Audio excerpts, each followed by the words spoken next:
नमस्कार, मी संकेत आवटे. आजच लोन फेडणं बंद करा. क्या बोला तूने?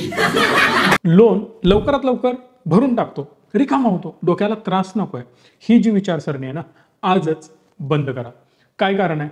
कुठलंही लोन फुकट कसं फेडायचं, एक सिंपल एक्झाम्पल मी देतोय. एकही रुपयाचा ताण अंगावर येणार नाही. लोन जाणून बुजून घ्यायचं. का घ्यायचं, कसं घ्यायचं, थंबनेल टायटल बघून शिव्या घालायची काहीच गरज नाही आहे. एवढ्या चांगल्या गोष्टी या व्हिडिओच्या माध्यमातून मी सांगणार आहे ना, ज्या तुम्ही पहिल्यांदा कधीच ऐकल्या नसतील. सगळी डोक्याची जळमाटं निघून जातील आणि खूप काही शिकण्यासारखं यामध्ये. एक काम करायचं आहे, या व्हिडिओला लाईक करा, शेअर करा, चॅनलला सबस्क्राईब करा. मॅक्सिमम लोकांपर्यंत हा व्हिडिओ पोहोचवण्याची जबाबदारी तुमची. आणि मी चॅलेंज देतोय, तुम्ही व्हिडिओ संपेपर्यंत लाईक हे करणारच. तुमचा ऑटोमॅटिक बोट लाईकवर जाणार. का जाणार? कारण तेवढी व्हॅल्यू मी तुम्हाला देतोय. थोडा लेंदी आहे, समजून घेण्याचा प्रयत्न करा. पहिला प्रश्न मी तुम्हाला विचारतोय, तुम्ही 50 लाख रुपये लोन घेताय. 50 लाख रुपये. आता हे 50 लाख रुपये लोन जे तुम्ही घेणार ना, त्याला 8.5% व्याजदर आहे. हे तुम्हाला पटलं? आता तुम्ही हे लोन घेतलं, 8.5% व्याजदराप्रमाणे हप्ते भरताय. मग हे जाणारे हप्ते 20 वर्षांसाठी आपले जातील, तर काहीतरी एक अमाऊंट बनेल ना. ही अमाऊंट किती असेल? XYZ, समजा 1 कोटी असेल. जर मी हेच 50 लाख रुपये इन्व्हेस्ट केले, हे लोन घेतलं, हेच पैसे मी इन्व्हेस्ट केले XYZ बँकेमध्ये जाऊन, आणि ते 50 लाख रुपये 8.5%नीच इन्व्हेस्ट केले, मग दोन्ही पैकी कशामध्ये माझा फायदा किंवा नुकसान असेल? काय वाटतं तुम्हाला? यामध्ये बऱ्याच लोकांचं उत्तर असेल की अरे यार, 8.5%नं कर्ज पण घेतलं, 8.5%नं गुंतवणूक केली, काय घंटा मिळवणार आहे तुम्ही? यामध्ये लॉसच होणार आहे. किंवा बरेच लोक म्हणतील 8.5नी कर्ज घेऊन 8.5नीच इन्व्हेस्ट केलं, नो लॉस नो प्रॉफिट असेल, 20 वर्ष फुकट हमाली केली. बरोबर आहे ना? आता याचं उत्तर तुम्हाला मी एक्सेल शीटवर देतो. समजा मी तुम्हाला स्क्रीनवर दाखवतोय, HDFCचा होम लोन कॅल्क्युलेटर मी यासाठी वापरतोय. 50 लाखाचं होम लोन केलं. हे 50 लाख रुपयांचं होम लोन मी 20 वर्षासाठी करतोय, किंवा XYZ कुठलंही लोन तुम्ही समजून जा. मला 8.5%नी मला हे कर्ज मिळत आहे. आता याचा जो मंथली EMI असणार आहे तो 43,391 रुपये असणार आहे. आणि प्रिन्सिपल अमाऊंट जी आहे ती माझी 50 लाख होती. इंटरेस्ट जो आहे तो 54 लाख रुपये होता. टोटल अमाऊंट पेएबल 1,04,00,000 रुपये. डबल अमाऊंट आपण पे केली ॲज अ EMI, थोडा थोडा भरत. पण रिचमीचं कॅल्क्युलेटर, तुम्ही रिचमी कॅल्क्युलेटर सर्च करा, तुम्हाला कॅल्क्युलेटर सगळे आमचे मिळून जातील इथं. मुद्दाम मी ते कॅल्क्युलेशन बँकेच्या याच्यावर केलं. इकडे एक तुम्हाला लमसम कॅल्क्युलेटर मी दाखवतोय. 50 लाख रुपये मी वन टाइम इन्व्हेस्ट केले, 20 वर्षासाठी केले, 8.5% व्याज मिळत आहे. हे म्युच्युअल फंडमध्ये टाका म्हणतोय मी, बिलकुल गरज नाही. FD करा, कुठेही टाका, काही करा, 8.5% व्याज मिळत आहे. 8.5% व्याज कमवणं आजच्या घडीला कठीण आहे का? तर 100% नाही. मग हे जर मी 20 वर्षासाठी इन्व्हेस्ट करतोय, तर याची मॅच्युरिटी किती होते? 2,55,00,000 रुपये. 1 कोटी कुठे, 2,55,00,000 रुपये कुठे? फ्यूज उडाले ना. एक्सेलवर कॅल्क्युलेशन मी ऑलरेडी केलेलं आहे, ते थोडंसं मी तुम्हाला एक्सप्लेन करतो, so that you will get to know की अजून बेटर क्लॅरिटी यामधून तुम्हाला चांगल्या प्रकारे येऊ शकते. आणि ती जबाबदारी माझी. जेवढं बेस्ट तुम्हाला समजावून सांगता येईल तेवढं मी सांगण्याचा प्रयत्न करणार आहे. बघा, लोन घेताना मी 50 लाख रुपये घेतलं, 43,000 EMI आला. 20 वर्षासाठी घेतलं, 8.5% व्याज आहे, 1,04,00,000 रुपये मी पे करतोय. एवढी मोठी अमाऊंट जाते. सेम लोन घेतलेलं मी इन्व्हेस्ट करून टाकलं, कुठे? FD करून टाकली दुसऱ्या बँकेत जाऊन, जे मला 8.5% व्याज देत आहेत त्या बँकेमध्ये. बघा, इन्व्हेस्टमेंट 50 लाख, 10 इयर, सेम 20 वर्षांचा. इथं EMI नाहीच आहे, त्यामुळे हे ब्लँक दिसेल तुम्हाला. इंटरेस्ट रेट पर ॲनम 8.5%, नाही तर महिन्याला वगैरे समजा सावकारकी करत नाही होतो आपण, राईट? सो याचा जो माझा गेन असेल ना, 2 कोटी रुपयांचा असेल. आता हे मी सांगतोय म्हणून मानायची गरज नाहीये. तुमच्याकडे गुगल आहे, ब्राउझर आहे, ब्राउज करा, कॅल्क्युलेटर काढा, कॅल्क्युलेट करून बघा. एखाद्या बँकेला व्हिजिट द्या, बँकेमध्ये विचारून बघा. हा विचार कधी आपण केलाय का? पहिली फ्यूज तुमची इथं उडाली असणार आहे, राईट? 2,55,00,000 रुपयांचा रिटर्न मला इथं मिळाला. एवढी मोठी अमाऊंट. मग मी इकडे 1 कोटी भरतोय, 1.5 कोटी शिल्लक राहिले 20 वर्षांमध्ये. फक्त 50 लाखाची भाषा करतोय साहेब मी. इथं सेम अमाऊंट जर 1 कोटी आली, डबल डिफरन्स येणार, 3 कोटी रुपयांचा डिफरन्स येणार. मग अननेसेसरी 500 कोटीचं लोन करा, 1,00,000 कोटी कमवा, हे काय मला करायची गरज नाहीये. मी एक्झाम्पल दाखवतोय. तुम्ही याला 10 लाख करा, 5 लाख करा, 1 लाख करा, आणि हे टेस्ट करून बघा. बरं, करा म्हणजे लगेच पळत जाऊन लोन घ्या असं मला तुम्हाला म्हणायचं नाहीये. आता हे कसं कुठं ऍप्लिकेबल होतं, हे थोडंसं छोट्या छोट्या गोष्टींमध्ये मी याला कसं अप्लाय करायचं हे सांगण्याचा प्रयत्न करतो. बघा, पहिली गोष्ट, मी एखादी बाईक विकत घ्यायला चाललोय. 1.5 लाखाची 2 लाखाची बाईक आहे. माझ्याकडे पैसे आहेत कॅशमध्ये. लगेच मी पैसे देणार आणि गाडी घेऊन येणार. काही मूर्खपणा करायची गरज नाही. त्या सेम बाईकसाठी मी लोन घेऊ शकतो. 8 ते 9% प्रमाण तुम्हाला लोन मिळतं. हां, सिबिल खराब आहे, माझी सॅलरीच नाही आहे, माझा ITRच नाही, मला लोनच मिळत नाही, मग साहेब मी त्यासाठी काही करू शकत नाही. पण ज्या लोकांना पॉसिबल आहे, ज्यांना घेता येतं, ते हे विचार करू शकतात. आता इन शॉर्ट काय, तुमचं काहीच लोन नाही आहे, मान्य आहे, काहीच लोन नाही आहे, तरी सुद्धा पैसे असतानाही आपण ते लोन जाणून बुजून घ्यायचं.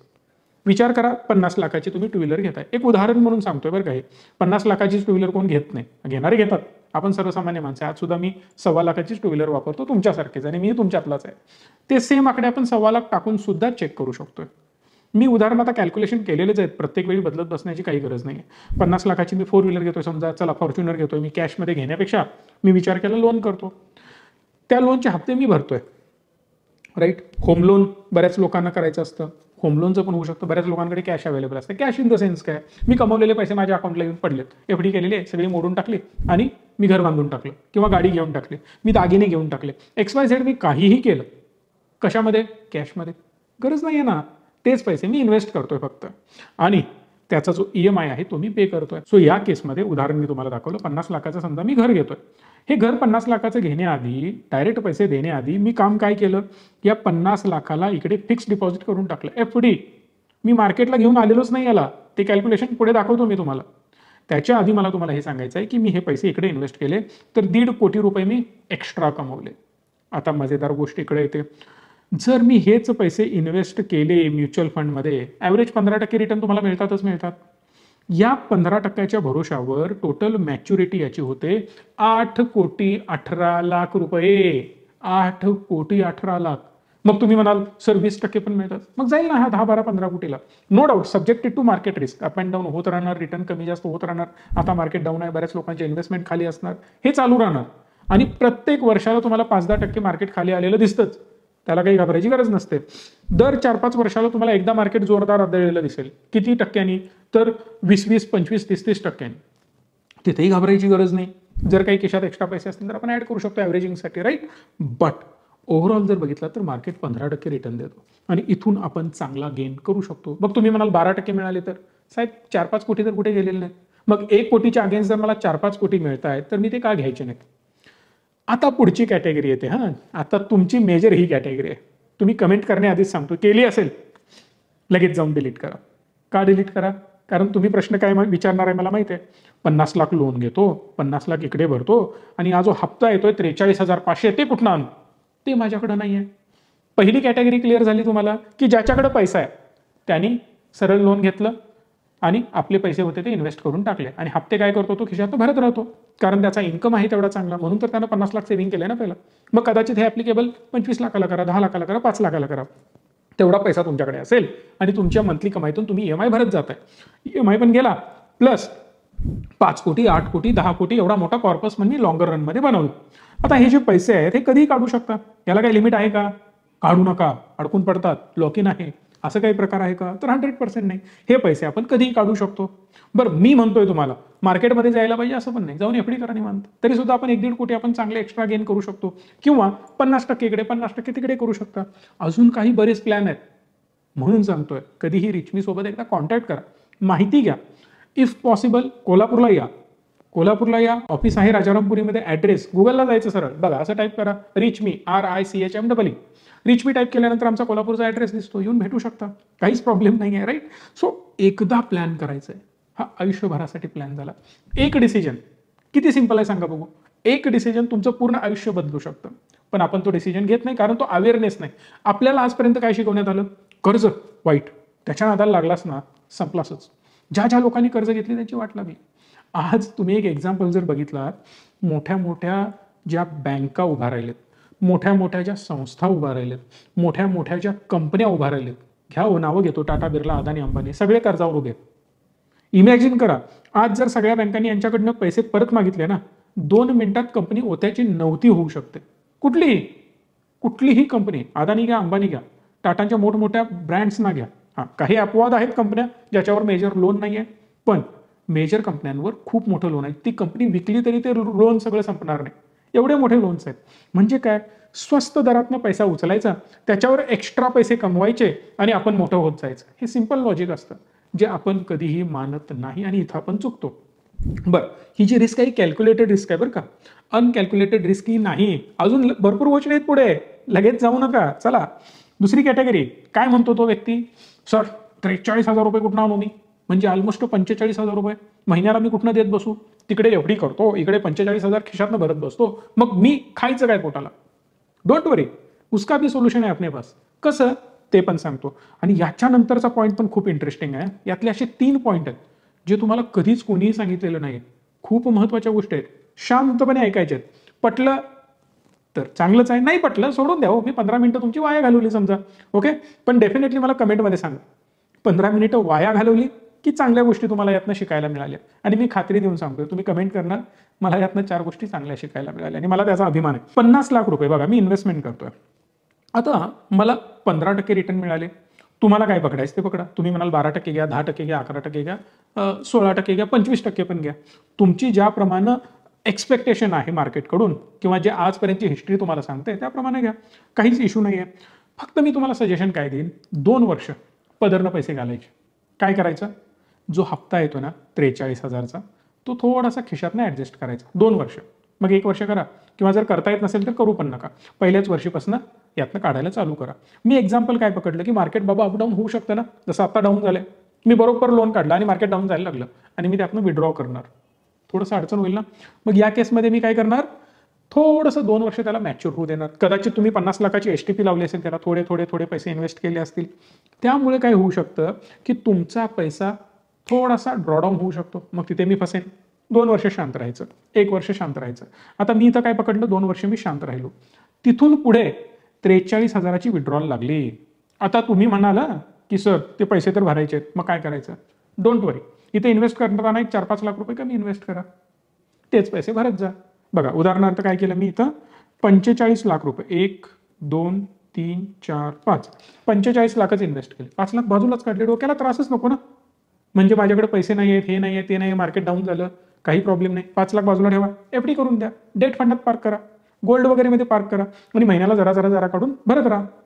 म्हणजे तुमचं काम इथं पूर्ण झालं 2 वर्षाचं, थोडंसं खिशातनं घाला, 2 वर्ष ऍडजस्ट करा. केलं तुम्ही, किंवा अजून एखाद दुसरा लाख त्यातनं कमी करू शकता. आता होतं असं की विदिन 2 इयर्स त्याची व्हॅल्यू किती झाली, ऑलमोस्ट 60 लाख रुपये झाली. 15%. किती भरले, 45. आता मजेदार गोष्ट काय, माझा EMI किती आहे, 43,391 रुपये. हा पर मंथ इथं लिहिलंय का, SWP, सिस्टमॅटिक विड्रॉल प्लॅन. आता ही मजेदार गोष्ट कशी काम करते, तुम्ही त्याला ऑर्डर देता म्युच्युअल फंडला, अलादीन का चिराग, नुसता घासायचा, ऑर्डर द्यायची. काय दिली ऑर्डर की माझा EMI जाणार आहे 10 तारखेला, मग SWP लावायचे आहे 7 तारखेला. 7 तारखेला तुमच्या ABC बँक अकाउंटमध्ये हे 43,000 रुपये येऊन पडले. ऑटोमॅटिकली सेल होतं 43,000चा माल आणि तुमच्या अकाउंटला पैसे जमा 7 तारखेला. 10 तारखेला बँकवाले वसुलीला येतात, ऑटोमॅटिकली कट होणार EMI, पैसे तुमचे गायब बँक अकाउंटमधनं. म्हणजे काय, आपल्याला डोकं लावायची गरज आहे का, आपल्याला तिकडे बघत बसायची गरज आहे का, रोज कार्य काय झालं, पैसे काढा, भरा, गेले की नाही बघा, काही करायची गरज नाही. चेन सुरू आहे, पैसे येतात कट होतात, पैसे येतात कट होतात, ऑटोमॅटिक चेन सुरू झाली. म्हणजे मला 20 वर्ष तिकडे बघायची गरज नाही. जसं लाईटचा बल्ब असतो इलेक्ट्रिसिटीचा, बटन दाबून ठेवलं ना ऑटोमॅटिक चालू. समजा इलेक्ट्रिसिटी गेली, बंद होणार, ज्यावेळी इलेक्ट्रिसिटी परत येणार परत लाईट चालू. सेम धर्तीवर आपल्याला काम करायचं आहे, मुद्दाम एकदम स्लो, एकदम शांत आणि चांगल्या आपल्या लोकल भाषेमध्ये समजावून सांगतोय, जेणेकरून हे सगळं तुमच्या डोक्यामध्ये जावं. एकदा समजत नाहीये ना, 10 वेळेला व्हिडिओ बघा, खूप महत्वाचं आहे. हे प्रत्येक व्हिडिओला मी सांगत नाही, अशा ठराविक व्हिडिओंना सांगतो, कारण माझी अपेक्षा असते की माझा प्रत्येक मराठी माणूस या सगळ्या गोष्टींमध्ये तरबेज असायला पाहिजे, निपुण असायला पाहिजे, त्याला या सगळ्या गोष्टी चांगल्या समजायला पाहिजेत, जेणेकरून त्याचं पुढचं आयुष्य सुखकर होईल. राईट. बघा इथं 3 वर्षात 62 लाख झाले, 5 वर्षात 70 लाख. भरलेली मटक्यात जे काय आपण भरून ठेवलंय ते मोठं होत चाललंय. म्हणजे काय, पाण्याचा टँक आहे आपला वरचा, 5,000 लिटरचा आहे, भरून ठेवलाय, वापरताय किती, 1,000 लिटर. रोज म्युन्सिपालिटीचं पाणी किती येतं, 3-4 हजार लिटर येतं. त्यामुळे तो टँक रिकामा होतच नाही. सेम गोष्ट आहे, टँक वाढत जातो, ओव्हरफ्लो होण्याचं कारण नाही आहे. का नाही आहे, टँकच एवढा मोठा आहे ना, किती पाणी टाका, काहीच इश्यू नाही आहे. म्हणजे काय, यामध्ये कितीही पैसे येऊ देत म्युच्युअल फंडचे, वाढतच जाणार आहेत. सो जेव्हा 18 वर्ष म्हणजेच टोटल 20 वर्ष पूर्ण होणार, इथं 18 वर्ष इथं होतात, 2,39,00,000 रुपये शिल्लक आहेत. पण हे 20 वर्षापर्यंत चालेल ना, सो मी याला इथं 20 वर्षापर्यंत स्ट्रेच करतो. माझंच थोडंसं चुकलं इथे, कारण 18 वर्षापर्यंत मी पकडलं नाही, 20 वर्ष हप्ते जाणार आहेत आपले. म्हणजे 3,04,00,000 रुपये शिल्लक राहिले. पैसेच्या पैसे भरले, लोन इथं नील झालं. तुमचे 50 लाख बँकवाल्यांना मी घेतले होते. लोन नील झालेली पावती द्या, घेतली. तुमचा आमचा संबंध संपला. म्युच्युअल फंड वाल्यानो 3 कोटी रुपये पडलेत माझ्याकडे, चला माझे 3 कोटी परत द्या. बरं, तुमच्यापैकी काही चांगले लोक असणार आहेत अजूनही स्मार्ट, सर काय करू 3 कोटी घेऊन, थोडीच खाऊन संपवायचं आहे. नको ना, सोन्याची कोंबडी मिळाली, कापून खाणार आहे का? नाही खाणार आहे. मग मी काय करणार, अजून थोडंसं स्ट्रेच करणार. कसं करू शकतो, समजा मला पैशाची गरज नाही, डोंट वरी. कुठं जायचं आहे, फॉरेनला जायचं आहे, 15 लाख रुपये, 1 2 3 4 5 एन्जॉय करा. आजच्या घडीला 2-3 लाख रुपये येणं पाहिजे, म्हणजे बाली वगैरे इव्हन चांगल्या सिंगापूर वगैरे सिटीजमध्ये 1-2-3 लाखामध्ये जाऊन येतोय आम्ही, म्हणून सांगतोय. नाहीतर आणि म्हणाला एवढ्याशात कसं पॉसिबल आहे. बरं तुम्ही म्हणाल 5 लाख लागतात, 20 वर्षानं 15 लाख लागतील, तिप्पट ले लो, कोई दिक्कत नाही आहे. 15 लाख रुपये निवांत एन्जॉय करून या. चला, आणि 1 वर्ष गेलं, आता तुम्हाला वाटतंय ना इथं 4 व्हीलर पाहिजे. कितीची पाहिजे साहेब? 40 लाखाची. 1 2 3 4 5 6 ले लो, 40 लाखाची 4 व्हीलर. चलो, आणि 2 वर्ष गेली, इथं तुम्हाला वाटतं नाही घर बांधेगा, बांधो. 1 2 3 4 5 6 7 1 कोटी रुपये, काही इश्यू नाही आहे. म्हणजे काय, वरती टँकच मी एवढा मोठा ठेवलाय ना की पैसे संपत नाहीत. हे लॉजिक आहे, सिंपल. या धर्तीवर चालायचं आहे. आता तुम्ही म्हणाल प्रायव्हेट जेट परचेस करेगा तेरा भाई, असं जर काही झालं ना तर ते संपणार आहेत. म्हणजे एक मध्यमवर्गीय छान सुंदर बेस्ट लाईफ जर तुम्हाला जगायची असेल, पैसा संपणार नाही, आयुष्यात मोठ्या अडचणी येणार नाहीत, या सगळ्या गोष्टींची गणितं घालून जर तुम्हाला जगायचं असेल ना, तर हा एक बेस्ट वे होऊ शकतो. आता पार्ट येतो रिस्क फॅक्टर. माझं काही बरं वाईट झालं तर, म्हणजे 50 लाख घरच्यांच्या डोक्यावर कर्ज पण मारतो, त्यांना हप्ते भरायला लावतो, अडचणीत अडकणार, नक्कीच अडकणार. मग या केसमध्ये बघा 2 पर्याय मी तुम्हाला सांगतो. इंटरेस्टिंग आहे, एकदम इंटरेस्टिंग, शांतपणे ऐका. बघा, आपण कधीतरी देव करो तुमचं आयुष्य मिनिमम 200 वर्ष असो प्रत्येकाचं, पण समजा अडचणी आल्या, कधी आल्या, 5व्या वर्षी येईल, 10व्या वर्षी येईल, आलंच असं आपण इमॅजिन करू एखाद्या व्यक्तीच्या आयुष्यामध्ये. 5व्या वर्षी, 5 वर्ष तरी मी हप्ते भरलेत, 5 वर्ष तरी काहीतरी लोन मी क्लिअर केलं, काय अडचण आहे, इथं 70 लाख रुपये बाजूला व्हॅल्यू आहे. घरच्यांना भीती वाटते का? काढा उरलेले 30-40 लाख रुपये, जे काय उरलंय ना लोन भरून टाका, बाकीचे पैसे शिल्लक. किंवा घरच्यांनी पण हा व्हिडिओ बघितलाय, त्यांना चांगली कन्सेप्ट क्लिअर आहे. मी नेहमी सांगतोय माझ्या व्हिडिओ ना फॅमिलीसोबत बसून बघा, प्रत्येकाला प्रत्येक रुपयाचा फायदा कळतो, आणि त्यामुळे मी हा व्हिडिओ बनवत असतो. सो तुम्ही तुमच्या फॅमिली बरोबर बसलाय, त्यांना सगळ्यांना माहिती आहे याचं ब्युटी काय आहे, महत्त्व काय आहे. हे म्युच्युअल फंड तुमची फॅमिली त्यांच्या नावावर शिफ्ट करून घेईल, कारण म्युच्युअल फंडमध्ये इन्व्हेस्ट करताना पहिला आपल्याला नॉमिनी लावावा लागतो. आई वडील पती पत्नी कोणी असेल त्याच्या नावाने ते शिफ्ट झाले. सेम सायकल चालू, विड्रॉ करायचं भरत राहायचं, विड्रॉ करायचं भरत राहायचं, आणि हे सगळं ऑटोमॅटिकली होतं, आपल्याला डोक्याला लावायची गरज नाही. पण चला, मला भीती वाटते, मला लोन ठेवायचंच नाही, मी वेगळ्याच विचाराचा माणूस आहे. माझा नवरा होता किंवा माझी बायको होती, ती हे सगळं करायची किंवा तो हे सगळं करायचा, आता मला हे करायचं नाही. डोंट वरी, सेल कर दो, जे वरचं आहे खिशात ठेवा, बाकीचं भरून टाका, लोन नील, हे करू शकता. पण आता याला भारी रिस्क मॅनेजमेंट करून दाखवतो बरं का, मजेदार गोष्ट आहे, लक्ष देऊन बघा. मी काय केलं, लाईफ कव्हर घेतला 50 लाखाचा, 6 शून्य दिल्या 5 वर, म्हणजे 50 लाख होतात असं मला वाटतं. तुम्ही मला सांगा बरोबर आहे का चूक आहे. लिमिटेड पे घेणार आहे, किती वर्षांसाठी, एक काम करूया ना 12 वर्षच घेऊया, जास्त वर्ष भरायला नको. बरं, तिथून पुढे किती कव्हर पाहिजे मला, वय आहे समजा 30, 60 वर्षापर्यंत, चला अजून वाढवायचं आहे, 70 वर्षापर्यंत, चला अजून वाढवायचं आहे, 80 वर्षापर्यंत घ्या, 100 वर्षापर्यंत प्रोटेक्शन घेऊ शकतो. घ्यायचं आहे का 100 वर्ष, चलो 70 आणि 30, 100 वर्ष मला याचं प्रोटेक्शन मिळणार आहे. मग आता तुम्ही म्हणाल याला हप्ता जाणार, जाऊ दे ना, दाखवतो प्लॅन कसा वर्क होतोय बघा. 50 लाखाचा लाईफ कव्हर यातनं मला मिळणार. इंटरेस्टिंग फॅक्ट आहे, बघा कसं जुळवतोय मी याला.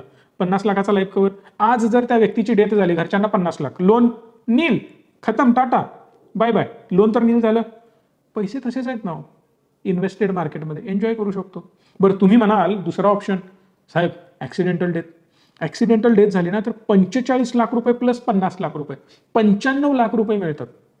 आता अजून कोणीतरी कमेंट करणार बरं का, अहो असं कसं शक्य आहे, समजा जर तो ॲक्सिडेंट झाला, मेलाच नाही, हातपाय मोडले, डोळे गेले, अपंगत्व आलं किंवा तो कोमात गेला, तर काय करायचं, त्यालाही ऑप्शन आहे. तसं जर झालं तर तुम्हाला 45 लाख रुपये इमिडिएट मिळतात. म्हणजे काय, तिथेही 45 लाख मिळाले, ते 45 लाख रुपये भरून लोन नील करू शकता. करेक्ट. सो हे प्रोटेक्शन आहे. आणि हे 45 लाख मिळून सुद्धा पुढे भविष्यात वरचे 2 कंटिन्यू राहतात 50 लाखाचा लाईफ कव्हर तुमचा.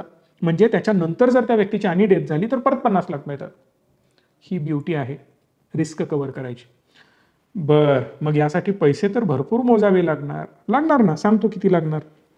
तुम्ही हे पैसे म्युच्युअल फंडमध्ये इन्व्हेस्ट होतात बरं का, त्यामुळे ॲग्रेसिव्ह रिटर्न मिळतात.